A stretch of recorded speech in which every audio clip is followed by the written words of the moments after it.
Hi everyone, it's Lisa with InkandInspirations.com, and in this video I'm going to be sharing my first Christmas card for this season for 2013, and I'm using the Expressions Thinlits from Stampin' Up, and we're going to be using the negative image when I cut, and so let me show you how to get started. Now I'm using the magnetic platform, but if you don't have that for the Thinlits, you can use your standard cutting platform on tab 2. And then you'll need a cutting plate and then a piece of cardstock. This one is Bermuda Bay, and it's cut at 1 3/4 by 5 3/8.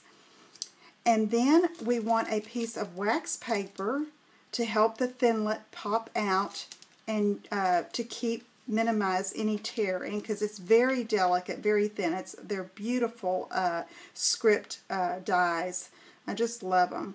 Okay, so I'm going to just try to stabilize that, then lay my Thinlit down and try to center it, and then we're going to do some cutting.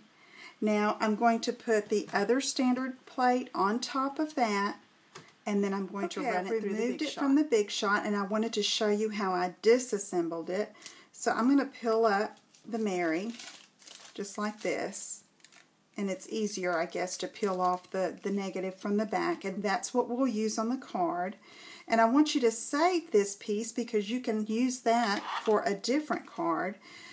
But I'm going to pull off this wax paper, and I want to save the little space between the loopies in the E and the Y, okay, because we're going to use that on our card, on our negative part of the image. Now these are small pieces, so try to put them on something where you can keep track of them, okay? And then the Thinlit has little holes, so I'm just going to punch through those to make the removal easier.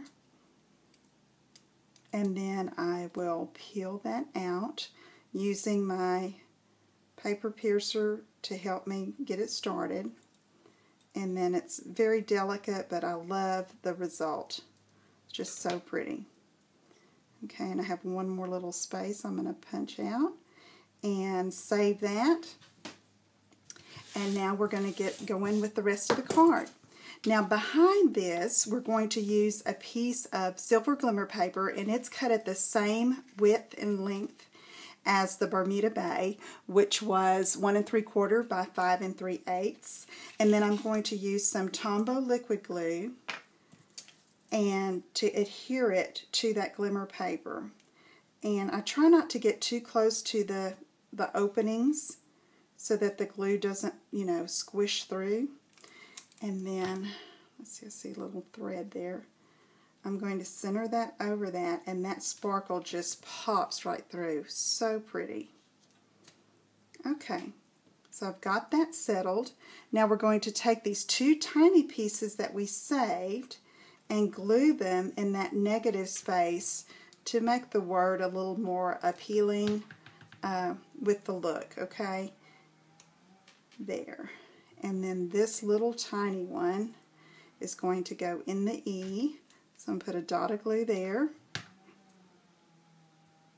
and just put that just like that, and makes the word a little more legible, okay? And so we're going to set that aside and let it dry, and let me show you how I'm going to do the rest of the card. This is Naturals white cardstock, cut at 4 1/4 by 11 and scored in half at 5 1/2 and folded in half. And then I have a piece of this snowflake print from the Winter Frost specialty paper, and I'm going to adhere that to the front of the card, just like this, and it will center. Okay, so now I'm going to put this Mary just across, okay? Now this is cut at 5 3/8 by 4 1/8, so it's the same width here as your banner piece, but I want a little bit more pizzazz there. So I'm going to take this artisan label punch and punch out some Pool Party and cut it in half, and we're just going to use the top part of that as a tiny border behind the banner. And I've also punched a piece of the foil, that special paper from the same collection, and I'm going to adhere that where the pool party is just peeking over the top.